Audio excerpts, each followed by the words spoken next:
श्रावण मास सावन में भगवान शिव को जल अर्पित करना बहुत ही शुभ और महत्वपूर्ण माना जाता है। इसे जलाभिषेक कहते हैं और इसके कई गहरे धार्मिक और पौराणिक कारण हैं। श्रावण में शिव को जल क्यों अर्पित करना चाहिए? समुद्र मंथन की कथा। पौराणिक कथाओं के अनुसार समुद्र मंथन श्रावण मास में ही हुआ था। जब मंथन से हलाहल विष निकला तो भगवान शिव ने सृष्टि को बचाने के लिए उस विष को अपने कंठ में धारण कर लिया। विष के प्रभाव से उनका कंठ नीला पड़ गया, जिससे वे नीलकंठ कहलाए। विष की तीव्र गर्मी को शांत करने के लिए सभी देवी देवताओं ने उन पर जल अर्पित किया। तभी से श्रावण मास में शिवलिंग पर जल चढ़ाने की परंपरा शुरू हुई, ताकि भगवान शिव के कष्ट को शांत किया जा सके और उनके इस महान त्याग को याद किया जा सके। भगवान शिव का प्रिय मास। श्रावण मास भगवान शिव को अत्यंत प्रिय है। मान्यता है कि इस महीने में शिव जी अपनी ससुराल हिमालय आते हैं, जहां उनका स्वागत जलाभिषेक से होता है।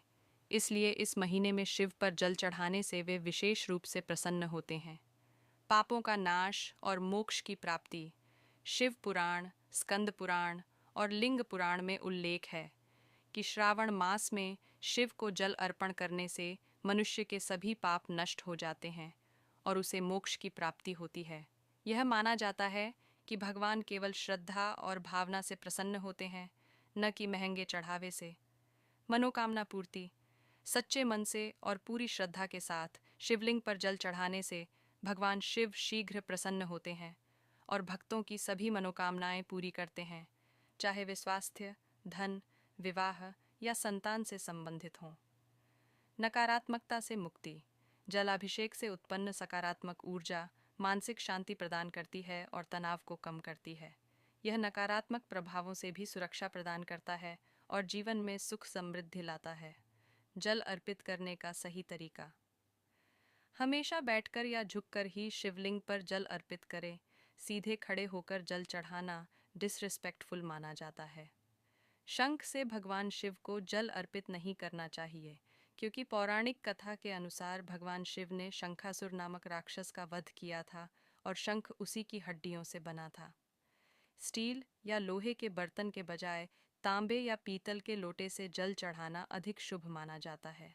जल के साथ आप बेलपत्र, धतूरा, भांग, शमी पत्र, दूध आदि भी अर्पित कर सकते हैं, क्योंकि ये भगवान शिव को प्रिय हैं।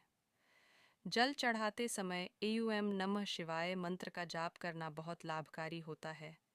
श्रावण मास में भगवान शिव को जल अर्पित करना सिर्फ एक धार्मिक अनुष्ठान नहीं, बल्कि यह भक्ति, समर्पण और प्रकृति के साथ जुड़ाव का भी प्रतीक है।